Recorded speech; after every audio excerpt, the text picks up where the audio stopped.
Hello বন্ধুরা, কেমন আছো তোমরা? আশা করি সবাই খুব ভালো আছো। আমি মেঘা চলে এসেছি একটা নতুন ভিডিও নিয়ে। তাই বকবক না করে চলো ভিডিওটা শুরু করি।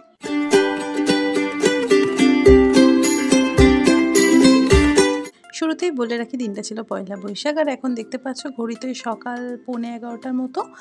আর মা আমার জন্য সকালবেলা ব্রেকফাস্ট নিয়ে এসছে। আর পয়লা বৈশাখে সকাল সকাল ব্রেকফাস্টে আমার জন্য এসে হাজির চাউমিন, মানে চিকেন চাউ কিন্তু বরাবরই আমার ভীষণ পছন্দ। আমার মা ভীষণই ভালো রান্না করে চিকেন চাউটা।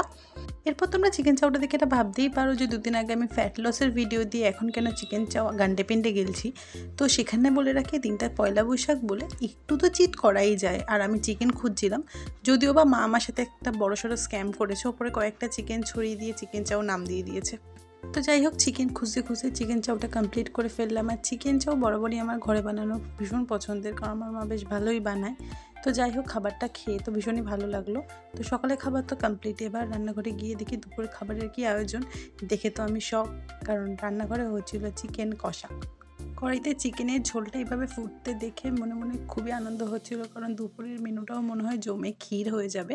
তো আমার মা চিকেন কষাটাও বেশ ভালোই রান্না করে। আর তোমাদের যদি এটা দেখে এটার রেসিপি কিছু জানতে ইচ্ছা করে তো নিচে কমেন্ট বক্সে অবশ্যই বলো, আমি মাকে বলবো তোমাদের সাথে শেয়ার করার জন্য। দুপুরের খাওয়া দাওয়া তো হবেই, তাই ভাবলাম পেটটাকে একটু ঠান্ডা করা যাক, কারণ বাইরে যে বীভৎস গরম পড়েছে। তো সেই জন্য আমি একটু জলজিরা শরবত বানাচ্ছি। আর তোমরা তো মনে হয় বাড়িতে প্রায়ই এটা বানাও। কিছুই না, একটু নুন, লেবু, চিনি আর তার সাথে জলজিরার প্যাকেট দিয়ে জল দিয়ে একটু ঠান্ডা জল দিয়ে একটু ভালো করে ঘুটিয়ে খেয়ে নাও।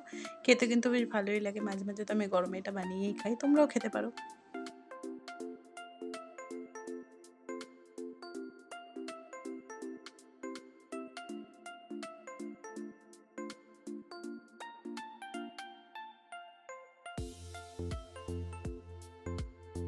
এই জলজিরা শরবতটা কিন্তু খেতে দারুণ হয়। আর তোমরা অবশ্যই জানি খেয়েছো, এর মধ্যে কিন্তু আরও অনেক কিছু অ্যাড করা যায়।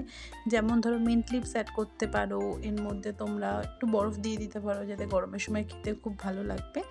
আর দেখো, বলতে বলতে আমার দুপুরে খাবার এসে হাজির ছিল পোলাও। ওটা একটা মা বাঁধাকপি দিয়ে একটা বড়া করেছিল।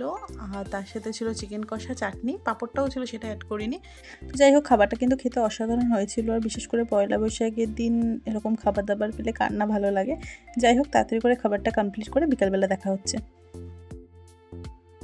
দুপুরবেলা খেয়ে দিয়ে উঠে একটা জোরদার ঘুম লাগিয়েছিলাম। ঠিক তারপরেই চলে এসেছিলাম মধ্যম গ্রামেই একটা অসাধারণ জায়গায়। দেখে বুঝতে পারছো আমার পেছনে এগুলো কি? যদি না বুঝতে পারো একটু ওয়েট করো, আমি তোমাদের সাথে শেয়ার করছি। এগুলো আর কিছুই না, আমার মতো যারা সূর্যমুখী প্রেমী আছো তাদের জন্য এটা একটা স্বর্গ, কারণ এটা একটা সূর্যমুখী বাগান।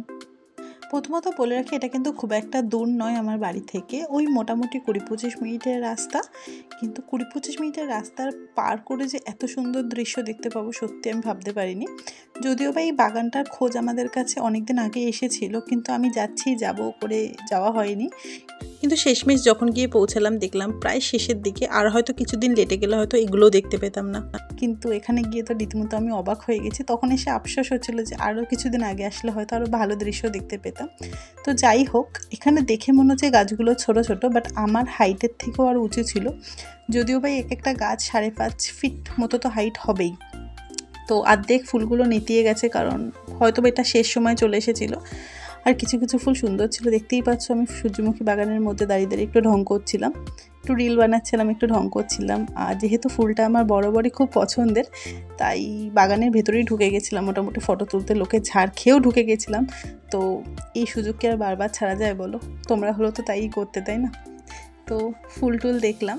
আর মোটামুটি একটু যেতে যেতে বিকেলই হয়ে গেছিলো।